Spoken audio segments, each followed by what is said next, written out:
आज हिंदी हम लोगों का। तो आज हम लोग सेकेंड चैप्टर स्टार्ट करने जा रहे हैं। जो भी बच्चे वेस्ट बंगाल बोर्ड से हैं रिलेटेड, क्लास 11 में फर्स्ट सेमेस्टर में है, वेस्ट बंगाल बोर्ड से रिलेटेड है, वो लोग प्लेलिस्ट में जाके वीडियोस देख सकते हैं। हम लोग का प्लेलिस्ट वीडियो बन गया है हिंदी का, हिस्ट्री का और ज्योग्राफी का। ठीक है, ये सब वीडियो हम लोग का बन चुका है। ज्योग्राफी उस दिन पढ़ा दिए थे, वीडियो छूट गया है, तो जाके देख लीजिएगा वीडियो। और आज हम लोग करेंगे विज्ञान में जीवन चैप्टर। ये आपका गद का है, गद का चैप्टर 1 है विज्ञान में जीवन। इससे पहले पहेलियां पढ़ा दिए, पहले पूरा पढ़ा दिए, क्वेश्चन आंसर दे दिए। आज हम ग्रुप में भी छोड़ दिए थे, क्वेश्चन आंसर जितने भी रिलेटेड थे ग्रुप में छोड़ दिए। ठीक है ना, वो पहेलियां टोटली खत्म, समझाने के साथ साथ, टेस्ट के साथ साथ और आपको नोट्स के साथ साथ टोटली खत्म है ना। आज हम लोग करेंगे विज्ञान में जीवन। विज्ञान में जीवन में हम लोग को महत्वपूर्ण प्रश्न भी देखना है, अभी बेस्ट एमसीक्यू भी करेंगे अभी हम लोग। अब परीक्षा से ओरिएंटेड रहेगा आपका क्लासेस। 2027 में जो 2026-27 में जो एग्जाम आने वाला है उसके लिए ओरिएंटेड है। चलिए देखते हैं हम लोग विज्ञान में जीवन, विज्ञान में जीवन कंप्लीट, विज्ञान में जीवन। देखिए, सबसे पहले हम लोग जानते हैं एपीजे अब्दुल कलाम जी के बारे में। बहुत इंपॉर्टेंट बात, जहां जहां पर इंपॉर्टेंट है वहां पर देखिए, यहाँ पर हम रेड लाइन से कर दिए हैं, ठीक है, ताकि आप लोग को समझ में आए पूरा का पूरा। ध्यान से देखते हैं बाबू। लेखक परिचय पहले देखते हैं। अबुल पाकिर जैनुलाब्दीन अब्दुल कलाम, एपीजे अब्दुल कलाम। ठीक है, शॉर्ट नेम क्या है, एपीजे, और फुल नेम क्या बनाएंगे, अबुल पाकिर जैनुलाब्दीन। पाकिर है, ठीक है, पाकिर नहीं है, पाकिर है। जैनुलाब्दीन अब्दुल कलाम, बोले तो फिर से नाम, अबुल पाकिर जैनुलाब्दीन अब्दुल कलाम। नाम आता है ये वाला, नाम आता है, ठीक है। बोलेगा एपीजे अब्दुल कलाम का इनमें से कौन सा नाम है, कौन सा फुल फुल नेम बताएगा।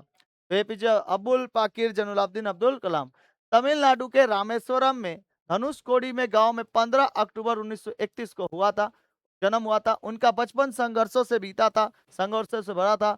कलाम साहब हमेशा सीखने के लिए कला को महत्वपूर्ण देते थे। वे बचपन में अखबार बेचते थे, लाइट के नीचे, जो स्ट्रीट लाइट्स होती थी ना, उस स्ट्रीट लाइट्स के नीचे बैठ के पढ़ते थे। और विज्ञान में उन्होंने अपना पूरा महत्व दिया था, ठीक है। इसके साथ साथ अखबार बेचते थे क्योंकि उनके परिवार के पास ज्यादा पैसे नहीं होते थे, और ना ही उनके पिता जैनुलाब्दीन, उनके पिता का नाम क्या है, जैनुलाब्दीन, ज्यादा पढ़े लिखे थे। अब्दुल कलाम भारत के 11वें राष्ट्रपति रहे हैं। 11वें राष्ट्रपति कब से कब तक रहे हैं, सन 2002 से लेकर सन 2007 तक, ठीक है, 5 साल तक। कोई भी राष्ट्रपति कितने साल तक रहता है, 5 साल तक उनका कार्यकाल रहता है। वे एक गैर राजनीतिक व्यक्ति रहे हैं, फिर भी विज्ञान की दुनिया में चमत्कारिक प्रदर्शन के कारण इन्हें लोकप्रिय रहे कि देश में उन्हें सिर माथे पर उठा लिया था तथा सर्वोच्च पद से आसीन कर दिया गया था। एक वैज्ञानिक का राष्ट्रपति पद पर पहुंचना पूरे विज्ञान जगत के लिए सम्मान तथा प्रतिष्ठा। एक तो वैज्ञानिक भी और ऊपर से राष्ट्रपति का पद भी, कितना खतरनाक प्रतिष्ठित ये सब मतलब पद है कि एक वैज्ञानिक के साथ साथ वो राष्ट्रपति भी रह चुके हैं, है ना, कितना प्रतिष्ठित पद है। और इसकी बात कहते हैं कि जो व्यक्ति किसी क्षेत्र में विशेष सर्वश्रेष्ठ प्रदान करता है उसके लिए दूसरे क्षेत्रों में भी सब कुछ आसान और सहज हो जाता है। अब वो एक साथ साथ क्या रहे, साइंटिस्ट भी रहे, और साथ साथ क्या रहे, एक राष्ट्रपति भी रहे। तो उनको राजनीति से भी जुड़ना होना पड़ा, और साथ साथ किससे, अपने मतलब अपने वैज्ञानिक जीवन से भी जुड़ना पड़ा, ठीक है। अब इसके साथ साथ डॉक्टर कलाम इस बात को चरितार्थ करते हैं कि भारत के अंतरिक्ष में पहुंचने तथा मिसाइल क्षमता प्रदान करने के लिए श्रेय डॉक्टर कलाम को जाता है। उनके द्वारा सफलतापूर्वक विकसित अग्नि, पृथ्वी और बैलिस्टिक मिसाइल्स राष्ट्र की सुरक्षा के लिए दिया गया। तो 3 गो मिसाइल्स, कौन कौन से, बैलिस्टिक मिसाइल, पृथ्वी और अग्नि। ये खतरनाक खतरनाक मिसाइल्स है, ये दुश्मनों को ढूंढ ढूंढ के मार देता है। अगर किसी ने रॉकेट छोड़ा ना, या फिर कोई एयरफोर्स से अगर विदेशी कोई आ रहा है, पाकिस्तान से, बांग्लादेश से, ये लोग कोई विदेशी आ रहे हैं हम लोग के ऊपर अटैक कर रहे हैं, तो हम लोग अग्नि छोड़ दें तो उसको ढूंढ के मारेगा एकदम, जहां तक पहुंचे वहां तक जाके मारेगा, एकदम घुस के घर में। इतना खतरनाक है।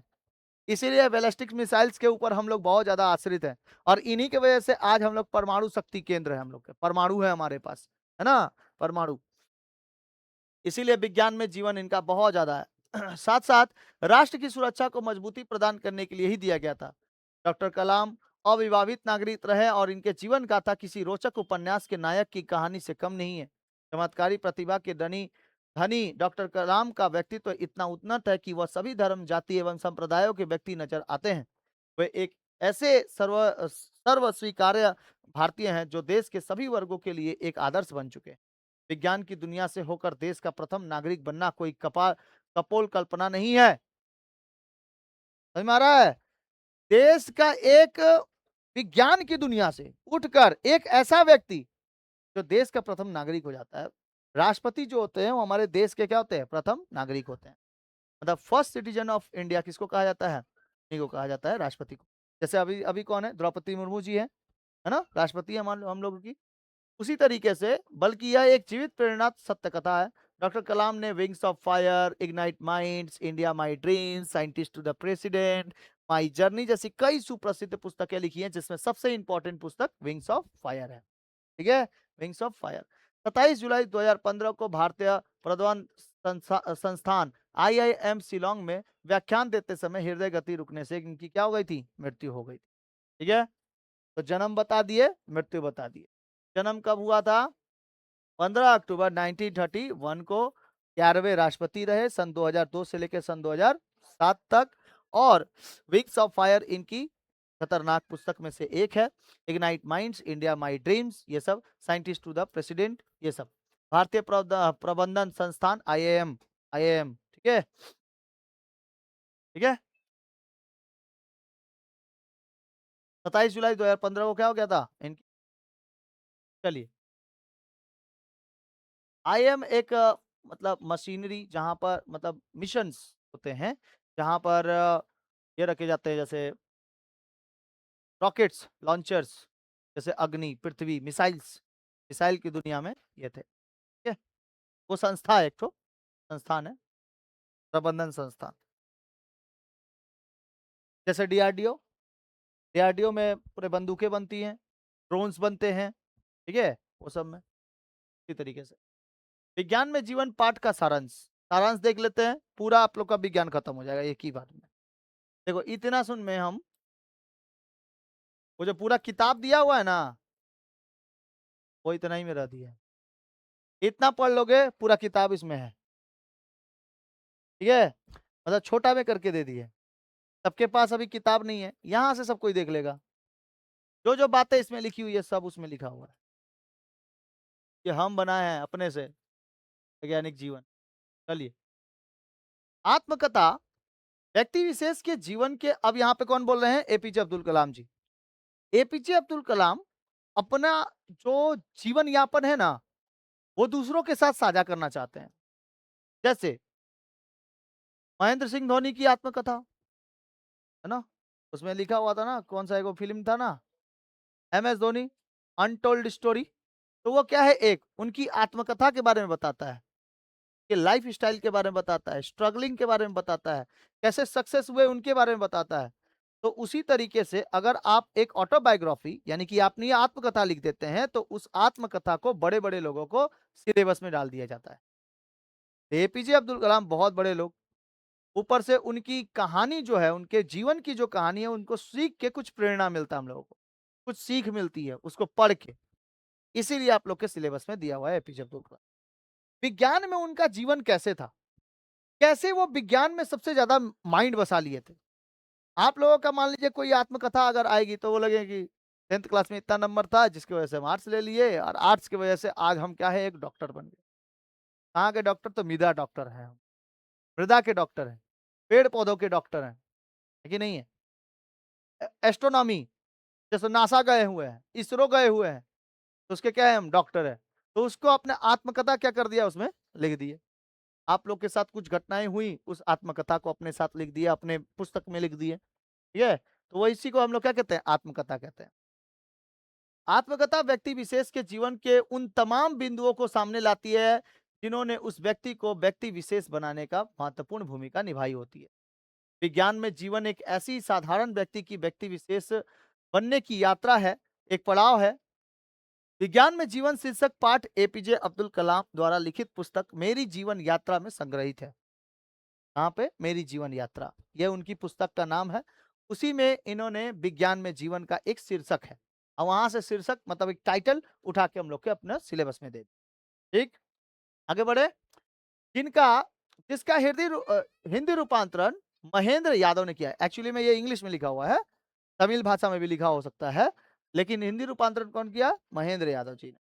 कलाम एक ऐसे भारतीय प्रतिभा थे जिनका कोई विकल्प नजर नहीं था। विज्ञान में जीवन के माध्यम से वे अपने जीवन में इंजीनियरिंग, रॉकेट और विज्ञान के भूमिका को दर्शाते हैं। इंजीनियरिंग, इंजीनियरिंग और किसमें? रॉकेट और विज्ञान, science and rocket technologies, engineering, ये सब के बारे में वो बताते हैं। और सच में एपीजे अब्दुल कलाम किससे रिलेटेड थे? इंजीनियरिंग से रिलेटेड थे। तभी तो अग्नि, ब्रह्मोस, ये सब मिसाइलें जैसी एकदम खतरनाक खतरनाक मिसाइलें आज हम लोग के पास है। आगे, अपनी इस आत्मकथा का आरंभ सन 1998 में हुए पोखरण के परमाणु परीक्षण से करते हैं। पोखरण में एक परमाणु परीक्षण होता है, परमाणु का परीक्षण होना था। हम लोग के ऊपर अमेरिका ने सीटीबीटी लगा दिया था। ठीक है, सीटीबीटी एक ऐसा ट्रीटी था जिससे आप क्या कर सकते हैं, कभी भी परमाणु परीक्षण नहीं कर सकते। सब कोई अपने देश परमाणु परीक्षण कर रहा था, लेकिन अमेरिका हम लोग के ऊपर बैन लगा के रखा था कि आप क्या कर सकते हैं, परमाणु परीक्षण नहीं कर सकते। तो सारा देश परमाणु परीक्षण कर रहा है, हम लोग नहीं करेंगे। तो बोला कि आप जल में, थल में और वायु में, जल, थल और वायु में परमाणु परीक्षण नहीं करेंगे, नहीं तो कभी भी देश आपको कुछ सुरक्षा प्रदान नहीं करेगी। हम लोग का देश कौन? अमेरिका। अमेरिका ने कहा और हम लोग के ऊपर ये सीटीबीटी लगा दिया, बैन लगा दिया। अब बैन लगाने के पश्चात हम लोगों ने कहा कि भाई परीक्षण करना बहुत जरूरी है, जो मन तो आके आंख दिखा के चल जा रहा है। बांग्लादेश छुट्टी फुट्टी है, हम लोग से अलग होके आके आंख दिखा दे रहा है। आई पाकिस्तानिया लोग, ये लोग को ना पढ़ने लिखने का कुछ ना, आइए आके हम लोग को आंख दिखा दे रहा है, अरे हमको मारेगा तुम, ये कौन बात हुआ? ठीक है, तो भाई ऐसे तो नहीं चलेगा। तो इसने अब हम लोग के अटल बिहारी वाजपेयी जी, उस समय के हम लोग के क्या थे? प्रधानमंत्री थे अटल बिहारी वाजपेयी जी और एपीजे अब्दुल कलाम। अटल बिहारी वाजपेयी जी बोले कि कुछ भी करिए कलाम जी, हमको परमाणु चाहिए। हम ये नहीं जानेंगे कि कौन सा देश हमको कौन आंख दिखा रहा है, हमको परमाणु चाहिए तो चाहिए। बोला सीटीबीटी लगा हुआ है, हम लोग के ऊपर बैन लगा हुआ है। बोले बैन लगा हुआ है, कहाँ बैन लगा हुआ है बताइए? तो 3 जगहों पे बोला कि परीक्षण नहीं कर सकते। बोला ठीक है कोई बात नहीं, जमीन खोदिए, जमीन के अंदर किया जाए। जमीन खोदिए, बोला ऐसा जगह ये नहीं है। बोला राजस्थान है ना, बंजर जमीन पड़ी है, इतना बालू है, इतना बालू है, वहां पे जमीनें कैसी हैं? बंजर, वहां पे कोई रहता भी नहीं है। चलिए पोखरण, हाँ चलिए पोखरण। पोखरण में गए, एपीजे अब्दुल कलाम देखे जगह, पूरा एकदम गड्ढा कराया गया। ठीक है, वो गड्ढा कराने से पहले एपीजे अब्दुल कलाम को कॉल आया अमेरिका से। अमेरिका के राष्ट्रपति, वहां के राष्ट्रपति ने कॉल किया और बोले कि आप हमारे पास आ जाइए, हम आपको नासा का हेड बना देंगे। नासा जो सैटेलाइट वैटेलाइट छोड़ता है, नासा जो 1969 में नील आर्मस्ट्रांग और एल्विन एल्ड्रिन को कहां भेजा था? चांद पे भेजा था। ये लोग को वो नासा इनको कॉल करके बुलाता है, आप यहाँ पर नासा का हेड बना दिया जाएगा। पूरा एकदम जितना पैसा, मुंह मांगी कीमत, आपको मुंह मांगी कीमत, और आपको यहाँ पर एकदम ठाट बाट से रखा जाएगा। क्या आप भारत में रह रहे हैं? वो गए वहां पर, कहाँ पे? अमेरिका। अमेरिका गए, नासा में गए, आप पूरा का पूरा वहां पे सिस्टम जान लिए, क्या का सिस्टम रखा है यहाँ पर। ठीक है, लास्ट में जान दो क्या बोलते हैं? देखिए हमारा भारत में जन्म हुआ है, हम भारत में मरेंगे, हमने भारत का लेकर कसम खाया है। ठीक है, अब वहां पे गए, वहां से जब आए ना, आप अटल बिहारी वाजपेयी जी को बुला दिए। जितना चालाक है ना हम लोग, जितना चालाक है उससे डबल चालाक वो लोग है। हम लोग अगर यहाँ पे कुछ भी किए तो मिनट मिनट के खबर कहाँ पहुंचेगा? अमेरिका पे, क्योंकि वो लोग सैटेलाइट छोड़ा है हम लोग के ऊपर। अच्छा, ये बात है, बताइए तब क्या करें? एपीजे अब्दुल कलाम बोले कि ये सैटेलाइट घूम के 1 घंटे बाद आता है, यानी कि हम लोग को जो भी पोखरण में काम करना होगा, सैटेलाइट के आने से पहले करना होगा। पूरी पृथ्वी का चक्कर, एक चक्कर 1 घंटे में लगा के वो चला रहा है वो सैटेलाइट। ठीक है, तो मतलब हमारे पास कितने घंटा है? 1 घंटा। जहां पे जो जो चीजें हैं उसी हिसाब से रहने दीजिए। ठीक है, बस जब गड्ढा करेंगे ना, तो उन्होंने देखा कि वहां पे एक कुआं था, उसी कुएं के नीचे और उसके ऊपर ना आर्मी लोग का पूरा बंकर रहता है। देखना अगल बगल में जैसलमेर के पास आर्मी का बंकर था, ताकि पाकिस्तानी घुस ना सके।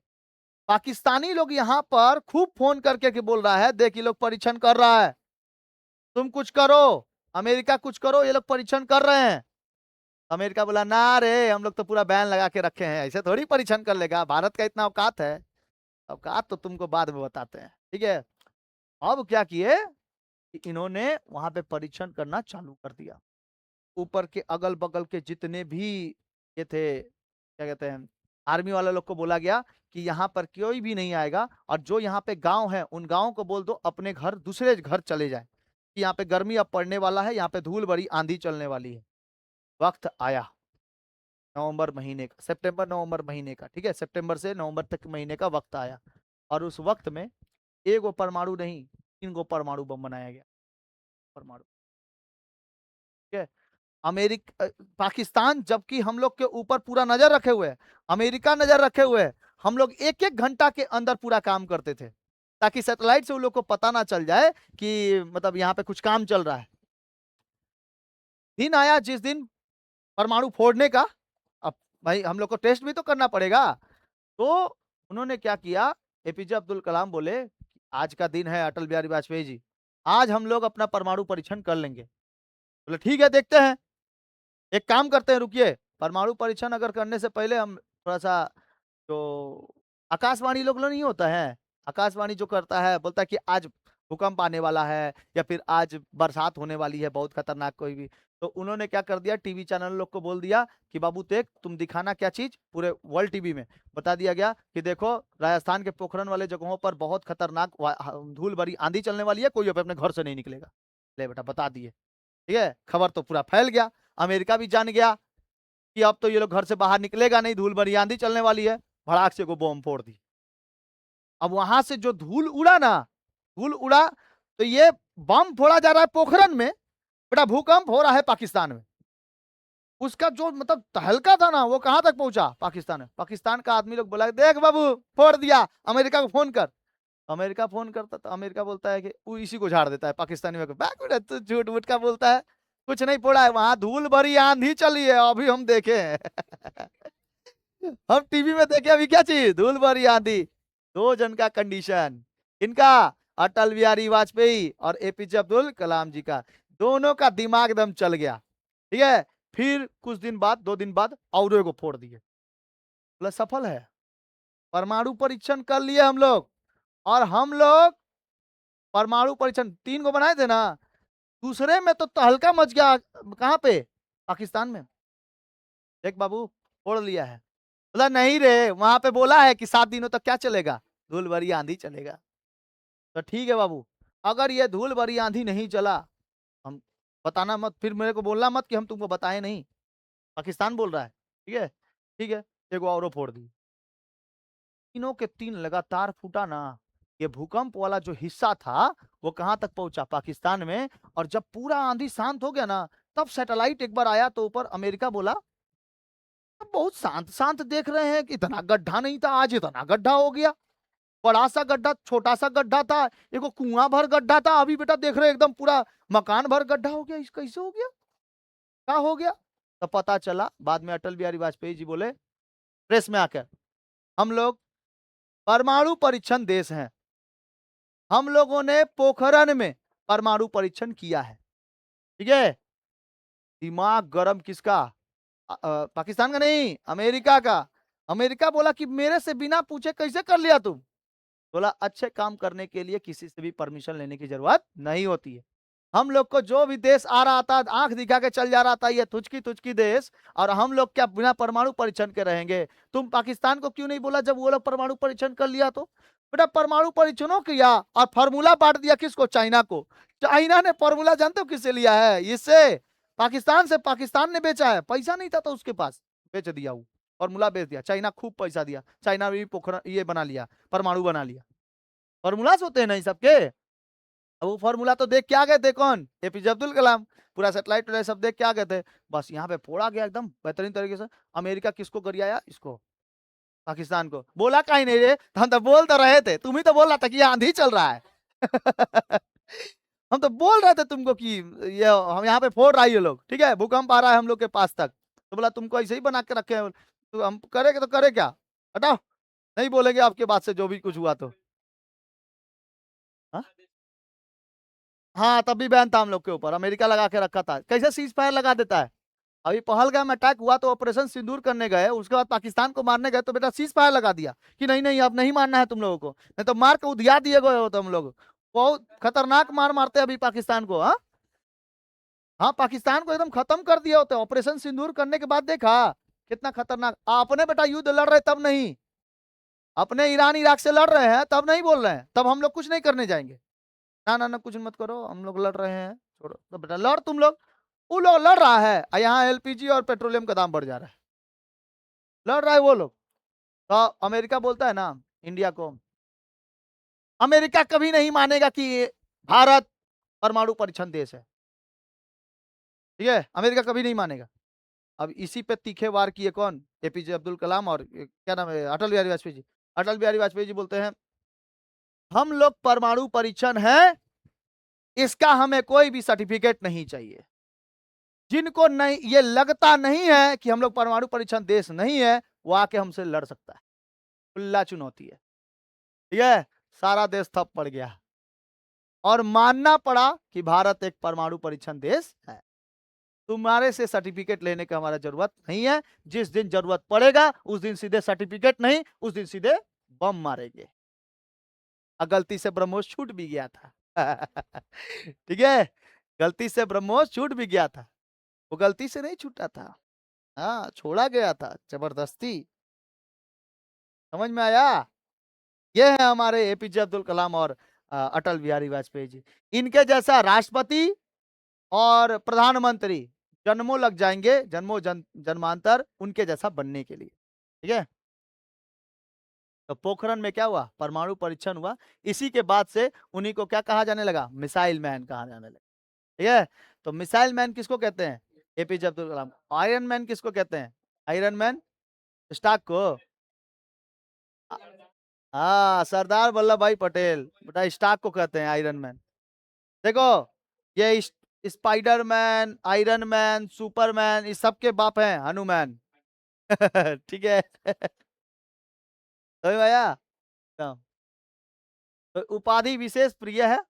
एक तरह से कहा जाए तो यह उपाधि ही एक पाठ की जमदात्री है, मतलब कि ये उपाधि जो मिला है ना मिसाइल मैन का, इसी वजह से उनको मिसाइल मैन, या फिर इस पाठ में आपको इन्हीं के बारे में पढ़ना है।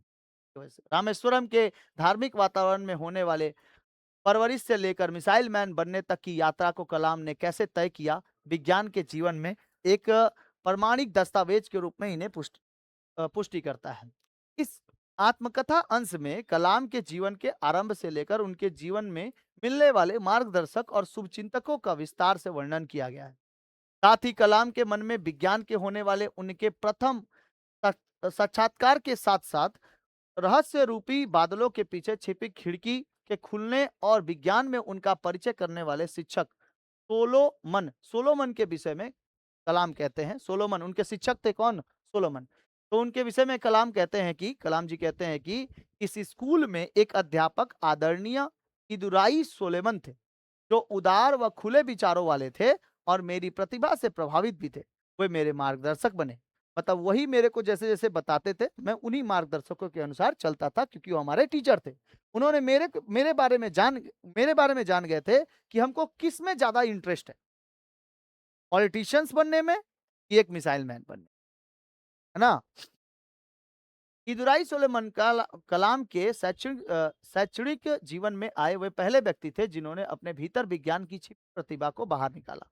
समुद्र किनारे बच्चों को ले जाते और बच्चों को पंछियों को उड़ते देखकर स्वयं समुद्र के किनारे खड़े हो जाते। इस प्रकार एक 15 वर्षीय विद्यार्थियों के समूह में कलाम अपनी नई दुनिया की तलाश कर रहे थे।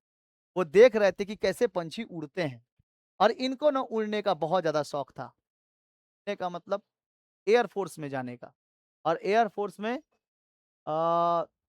10 जून का सिलेक्शन था, 10 जून का। 10 जून के सिलेक्शन में 10वें नंबर पे ये थे, 9 जन को सेलेक्ट किया गया, और 10वें नंबर पे एपीजे अब्दुल कलाम थे, उनको सेलेक्ट नहीं किया। क्यों, हाइट बहुत कम थी, हाइट बहुत कम थी और एयरफोर्स में हाइट की जरूरत होती है, बहुत ही कम था उस समय जैसे था। तो एसएसबी इंटरव्यू देने गए, नहीं हुआ, तो इस वजह से ना उनका सपना सपना ही रह गया। लेकिन लेकिन जिस दिन वो राष्ट्रपति बने, यानी तीनों सेनाओं के हेड, आर्मी, नेवी, एयरफोर्स, तीनों सेनाओं के हेड जिस दिन बने, उस दिन कमांडर ने उनको बैठा के हवाई सैर कराया। ये बात उन्होंने खुद कहा है, एपीजे अब्दुल कलाम का है। जिस दिन वो मतलब वो बोलते हैं कि जिस दिन मैं भारत का राष्ट्रपति बना, उस दिन मैं खुद से वो पायलट बोला, मेरे को बोला कि आप चलिए मैं आपको सैर कराता हूँ, किसकी? आसमान की। तो मैं उस दिन उस पायलट के साथ मैं भी पायलट बना और मेरा सपना उस दिन पूरा। इसीलिए सपने देखने चाहिए बड़े, बड़े सपने देखने चाहिए। उसके पूरे करने के जो ख़यालात हैं, उसको कभी भंग नहीं करना चाहिए, क्योंकि कभी ना कभी वो होते ही है पूरे। तो इनका सपना क्या था? आकाश में उड़ने का, किसी भी प्रकार से उड़े। इसीलिए एयरफोर्स में गए, नहीं हुआ, तो प्रेसिडेंटे बन गए बेटा, अब लेके चल। एक बार में बोले बाबू हमको उड़ना है वहाँ। हेलीकॉप्टर से नहीं, हेलीकॉप्टर से नहीं, रॉकेट से। वो जो चलते हैं ना उनके, हाँ, जेट, उन सब से। तो उस जेट में बैठ के 900 किलोमीटर प्रति घंटा की रफ्तार से चलता है, उसमें उड़े वो। ठीक है? तो वो सपना कब का देखे थे? जब इनके शिक्षक, इनके टीचर उनको लेके गए समुद्र के किनारे, तो वहां पे वो पंछी उड़ते हुए देखे थे, और उन्हीं को देखते हुए इन्होंने कहा था कि नई दुनिया की तलाश करना, हमें भी उड़ना है इन पंछियों की। ये अपनी आत्मकथा में ऐसे बताते हैं। इस प्रकार विज्ञान से उनका साक्षात्कार कराने वाले शिक्षक द्वारा बोया गया विज्ञान का बीज विपरीत परिस्थितियों से लड़ता कैसे वृक्ष बना, इसका भी उल्लेख होता है।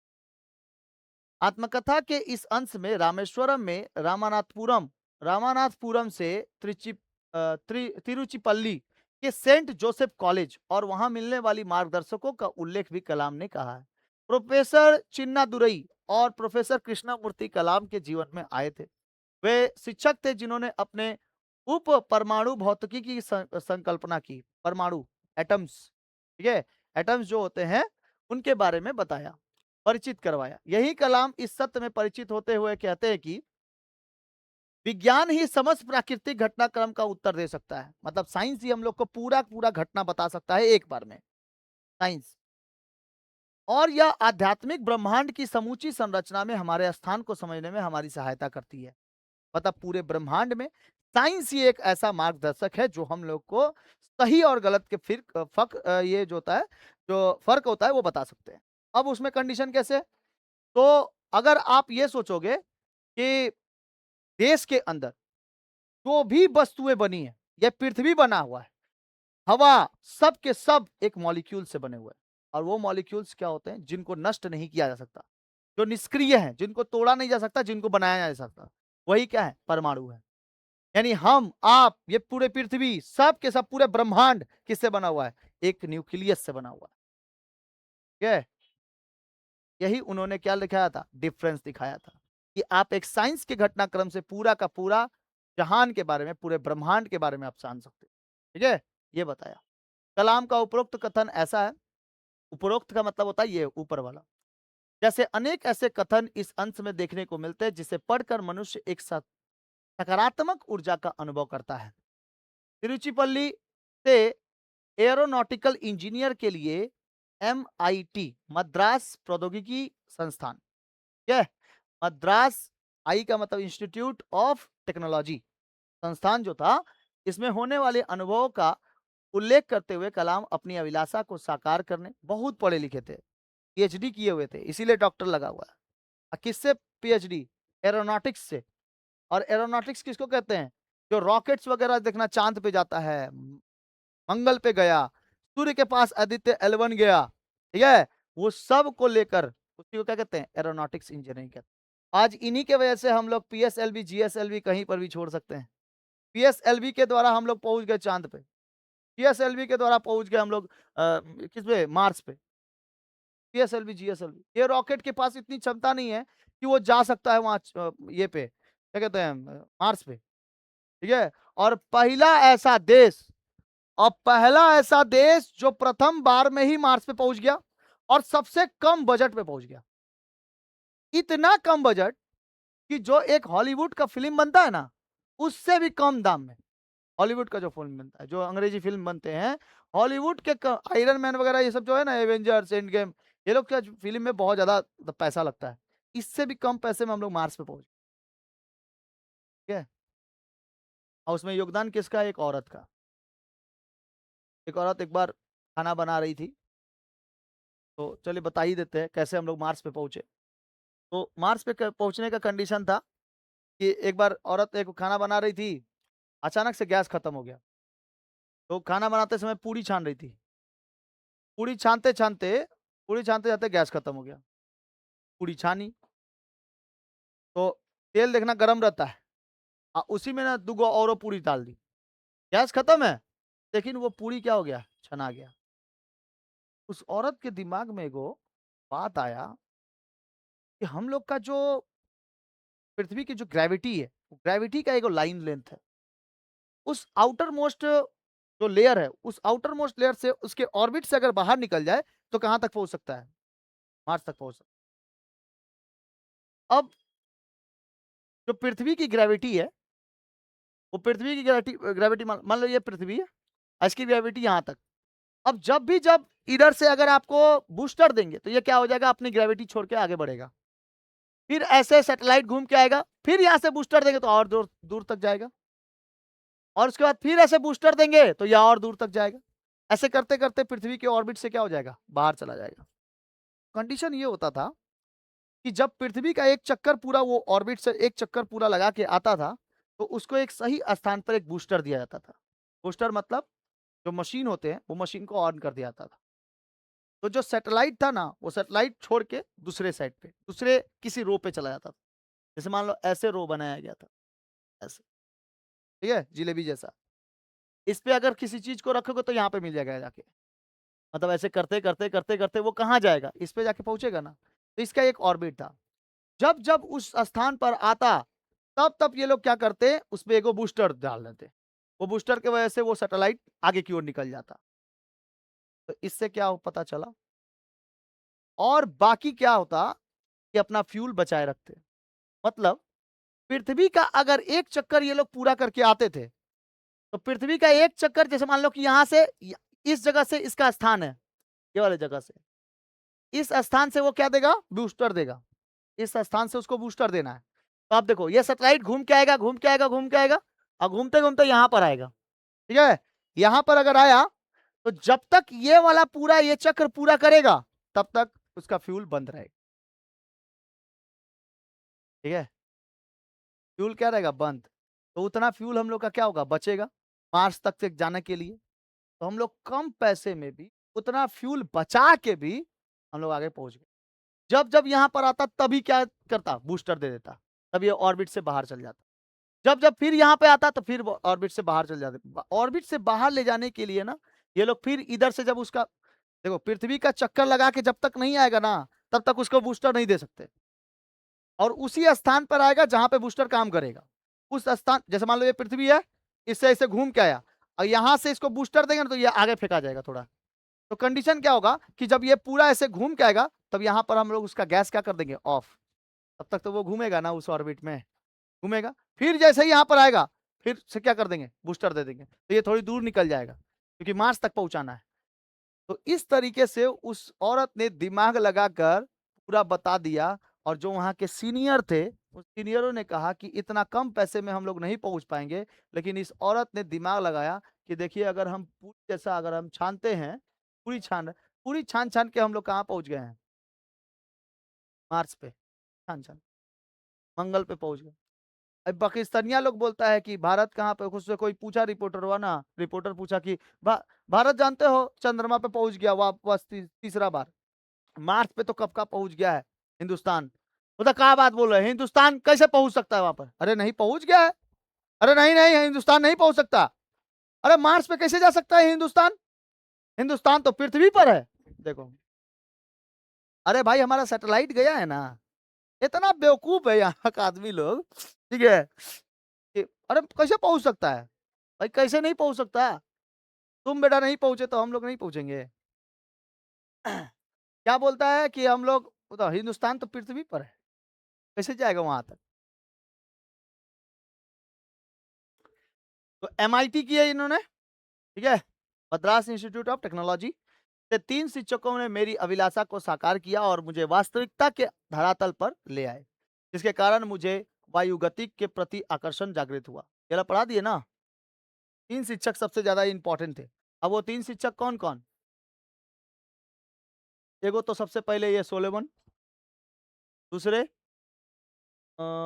चिन्नादुरई, प्रोफेसर चिन्नादुरई और प्रोफेसर कृष्णमूर्ति, ठीक है? कृष्णमूर्ति के बाद आपके हो गए चिन्नादुरई और एक ठो सोलोमन, क्या नाम है? सोलोमन, सोलोमन, चिन्नादुरई और एक ठो कृष्णमूर्ति, सब प्रोफेसर थे। कहाँ से इन्होंने टेक्नोलॉजी ली? MIT, ठीक है? मेरी अभिलाषा को साकार किया और मुझे वास्तविकता से धरातल पर ले आए, जिसके कारण मुझे वायुगतिक के प्रति आकर्षण जागृत हुई। विज्ञान में जीवन एपीजे अब्दुल कलाम के बाहरी संघर्षों के साथ-साथ उनका मानसिक द्वंद्व भी देखने को मिलता है। MIT में इंजीनियरिंग की डिग्री प्राप्त करने के बाद DTD एंड पी, ठीक है? एनपी एयर का हिस्सा बनने और पूरे दृश्य निश्चय के लिए नंदी परियोजना के साथ जुड़ना नंदी परियोजना की असफलता और उससे मिलने वाले सबक आत्मकथा की इस अंश की महत्ता को दर्शाता है। नंदी एक रॉकेट था, ठीक है, जो कि फेल हो चुका था। रॉकेट ऊपर तक नहीं पहुंच पाया, फुस हो गया और धरातल पे आकर गिर गया। इसीलिए यहाँ पे कहते हैं वो कि हम मुझे वास्तविकता से कहाँ लेके आए? धरातल पर। मैं सोच रहा था कि एरोनॉटिक्स बहुत ही आसान है, लेकिन वापस जब ये नंदी फेल हुआ, नंदी एक मतलब ये था, क्या कहते हैं, नहीं रॉकेट का नाम था, एक ऑपरेशन का नाम था। तो नंदी जब फेल हुआ ना, ये ऑपरेशन जब फेल हुआ, तो हम फिर से वापस कहाँ आ गए? धरातल पर। मैंने तो सोचा था कि हम लोग उड़ जाएंगे, एक के बार में हम सफल हो जाएंगे, लेकिन सफल नहीं हो पाए। हमारी नंदी परियोजना क्या हो जाएगी? अब सफल हो गई। यदि इस धरती पर कोई मुझे उतारता तथा दिखता था कि कभी-कभी आकाश ही हमारी ऊपरी सीमा नहीं होती, तो यह कटु सबक मिलता कि अक्सर आपसे बड़े ताकत होती और आपके काम को अंजाम देती है। आपसे भी बड़े-बड़े क्या हैं? ताकतें हैं और आपके काम को अंजाम देने वाला वही व्यक्ति होता है। हम सोच रहे हैं, जैसे हम सोच रहे हैं कि मेरे से अच्छा पढ़ाने वाला और कोई नहीं है, ये घमंड है, ठीक है? और कोई नहीं है, लेकिन मेरे से भी ऊपर-ऊपर ताकत है, जो ये ताकत रखता है कि हम तुमको गिरा सकते हैं। कितना बड़ा बात बोले हैं वो। खतरनाक बात बोले कि यदि इस धरती पर कोई मुझे उतारता था तथा दिखाता था कि कभी-कभी आकाश ही हमारी ऊपरी सीमा नहीं होती, आकाश के परे भी आकाश है, उससे परे भी, और वो कभी खत्म नहीं होगा। तो धरती तो एकमात्र छोटी सी चींटी बराबर है इस पूरे ब्रह्मांड में, ठीक है? धरती एक छोटी सी चींटी बराबर है। आप अगर इस ब्रह्मांड में सोचोगे तो लाखों करोड़ों तारे हैं और उन लाखों करोड़ों तारों से मिल के बना हुआ है हम लोग का आकाशगंगा, जिसको हम लोग मिल्की वे कहते हैं। उस मिल्की वे में एक छोटा सा तारा है, एकदम तिनगा भर का, जिसका नाम है सूरज। और उस छोटे से तिनगे से तारे में हम लोग चक्कर लगा रहे हैं उसका, वो भी छोटा सा और इस पृथ्वी पर रहने वाला आदमी अपने आप को इतना बड़ा बताता है कि पृथ्वी को ही नुकसान करते चला जा रहा है कि नहीं? छोटे से गोले का छोटा सा आदमी बोलेगा कि तुम उसको रक्षा करेगा जो इस पूरा जहान को बनाया है ना? तुम उसकी रक्षा करना चाहते हो जो ये पूरा जहान जानता है, इस ब्रह्मांड को जानता है। हम लोग को उनकी रक्षा करने की जरूरत नहीं है, वो अपनी रक्षा खुद कर सकते हैं। कौन? भगवान, ईश्वर, अल्लाह। ठीक है? आज उन्हीं लोग को लेकर ना आज मारपीट होता रहता है, हिंदू और मुस्लिम में आतंकवादी बनते रहते हैं। किसके नाम पे मारा है? तो अल्लाह के नाम पे मारा है। कौन मारा है? तो राम जी के नाम पे मारे हैं। जय श्री राम, मार कूट दे एकदम डर के। हाँ, अल्लाह अकबर, बताओ तेरा धर्म क्या है, मार दे। ये कैसा बात है भाई? मतलब तुम उसको जताना चाहते हो जो तुमको नहीं बोलने को ये इजाजत दिया है, फिर भी तुम उसी के नाम पे मारे जा रहे हो, मारे जा रहे हो। आतंकवादी लोग मारते जा रहा है, ठीक है? तो उससे भी बड़ी ताकत होती है और वो ताकत हम लोग को पता चल गया। भारत सबसे खतरनाक ताकत है, ठीक है? जब देश के ऊपर बात आती है तो सबको एक हो जाते हैं। देश के ऊपर जैसे कोरोना आया था, सब के सब लगे लेके जा, लगा भाई पहले। कौन हिंदू कौन मुस्लिम ही नहीं, पहले लगाओ। हम हिंदू से नहीं लगवाएंगे टीका। बेटा जाओ तब। हम मुस्लिम से नहीं लगाएंगे टीका, हम क्रिश्चियन से नहीं लगाएंगे टीका, तो जाओ बेटा मरो कोरोना में, सब एक हो जाता है उस समय, है कि नहीं? जब देश के ऊपर बात आती है तो देश से बढ़कर कोई नहीं हो सकता, ठीक है? भगवान भी श्री कृष्ण खुदे कहे कि तुम्हारे धर्म को बचाने से पहले तुम्हारा अपना अस्तित्व बचाना होगा, और वो अस्तित्व कहाँ है? तुम्हारे देश से जाना जाता है तुम्हारा अस्तित्व, समझ आया कि नहीं? यूक्रेन में जब युद्ध चल रहा था ना, तो इस देश का झंडा ही काम आया था वहां पर, और इस देश में आज झंडा पाकिस्तान का लहराया जाता है। तो देख के पाकिस्तान का झंडा थोड़ा हटा के उस समय यूक्रेन के युद्ध में थोड़ा रख देता ना, वहां के लोग निकल नहीं पाते। और आपको बताएं, गर्व करने वाली बात यह है कि पाकिस्तान का झंडा उस समय नीचे हो चुका था, भारत का झंडा निकला था, और रूस ने कहा था कि भारत के झंडे वाले निकलने वाले को किसी को भी नहीं मारना है, पाकिस्तानी या फिर कोनो अन्य झंडा दिखाई दे उसको मारो, लेकिन हिंदुस्तान का झंडा अगर कहीं पे दिखाई देता है तो आप उसको छूना भी नहीं है। और कई सारे पाकिस्तानियों ने हिंदुस्तान का झंडा लेकर अपने जान बचाया था। यह है ताकत हम लोग की, यह है पौआ लोगों का, समझ में आया? यह है ताकत भारत की। अब बोलता है कि भारत में ताकत नहीं है, बेटा अमेरिका जैसा देश को झुका दिए हम लोग, बोल दिया आधी रात तो यहाँ पे दिन है, हाँ, बुर्बक बना के चल दिए। अरे यहाँ के आदमी लोग मल्टी टैलेंटेड होते हैं, है कि नहीं? एकदम मल्टी टैलेंट होते। अगर किसी अमेरिका के आदमी लोग को देखो, बोलोगे प्लास्टर करना जानते हो तो हाँ प्लास्टर ही जानते हैं खाली। यहाँ के आदमी लोग को बोलोगे तार और खींच दोगे, लाइट में बैठा दोगे, हाँ सॉल्व कर देंगे, के बाद में सॉल्व हो जाएगा, पेंट भी हो जाएगा। ठीक है, सब काम कर देता है। सब देश पे गर्व होनी चाहिए। सबसे पहले आप अपने देश को बचाइए, अस्तित्व बच जाएगा। अस्तित्व, उसके बाद धर्म और कर्म अपना लगाइए ना, ठीक है? नहीं पहले हमारा धर्म आता है, नहीं, हमारा देश आता है पहले। देश के लिए मरना मिटना, किसी और के लिए नहीं। देश के लिए पूरा कुछ ना कुछ करके जाना है अपने देश के लिए। देश के प्रति अपना समर्पण होना चाहिए यार, किसी भी धर्म का रहो, देश के प्रति अपना समर्पण होना चाहिए। ये क्या मुस्लिम नहीं थे? लेकिन आज हिंदू, मुस्लिम, सिख, ईसाई सब जानता है इनको, एपीजे अब्दुल कलाम को, ठीक है? सब जानता है। देखो, अगर आपके पास कुछ भी नहीं है तो आप बनेंगे या तो खुदगर्ज या तो बनेंगे आतंकवादी। धर्म का पाठ यही है। अगर धर्म आपको सही से पता चल गया तो आप देश के प्रति हमेशा रहोगे। श्री कृष्ण भी यही वाणी कहते हैं।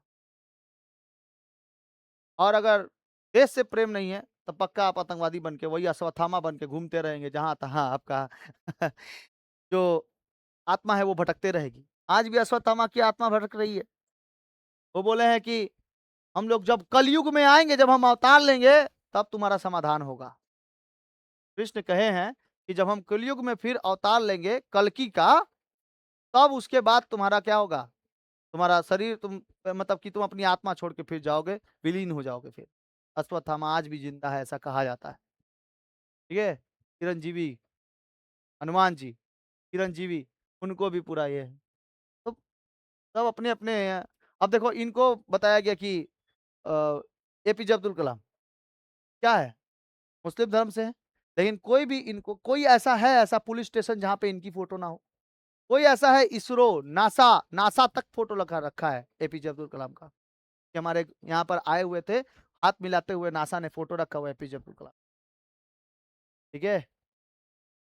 महान आदमी है भाई APJ Abdul Kalam, Rabindranath Tagore, Albert Einstein, ये लोग महान महान आदमी है, ठीक है? लोग की तुलना नहीं की जा सकती किसी और के साथ। इस सत्य को कलाम अनुभूत और स्वीकार करते हैं।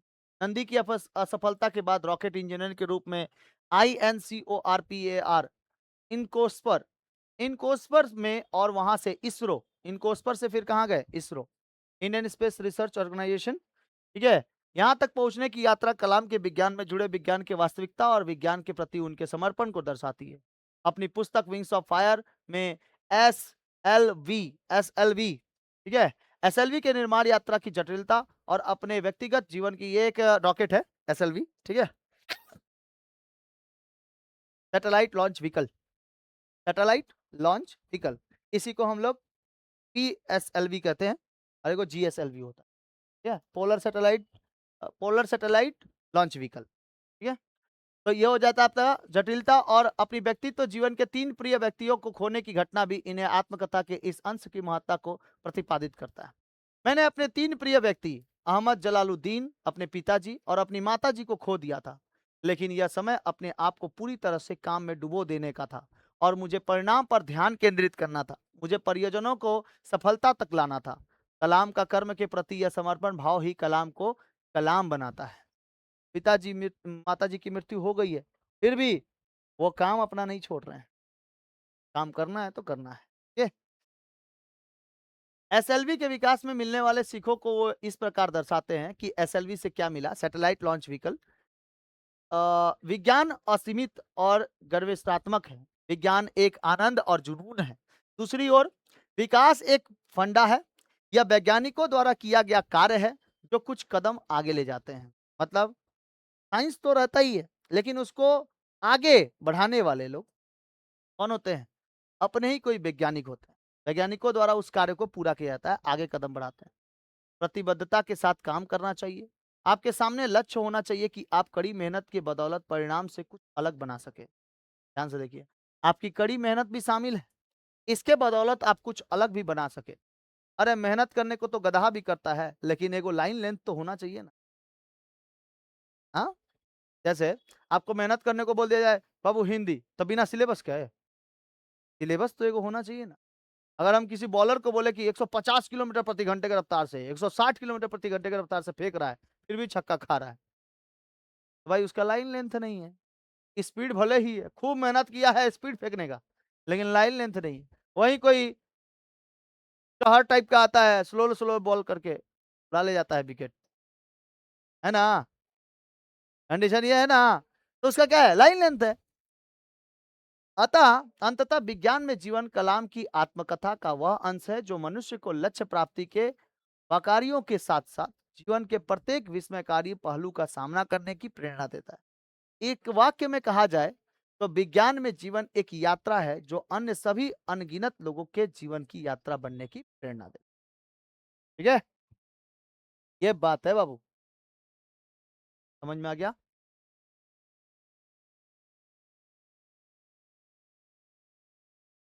तो ये पूरा का पूरा एपीजे अब्दुल कलाम के जन्म का पूरा दिया हुआ है, क्वेश्चन आंसर सब है। ये आप लोग को हम ग्रुप में छोड़ देंगे, याद कर लीजिएगा, 10 गो 20 गो जो भी है।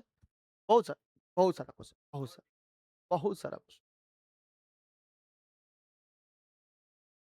50 क्वेश्चन इसमें अभी और छोड़ दिए हैं। वाह, पढ़ लीजिएगा एकदम आराम से। तो चलिए कुछ क्वेश्चन आंसर सॉल्व कर लेते हैं, उसके बाद छोड़ देते हैं आप लोग को, ठीक है?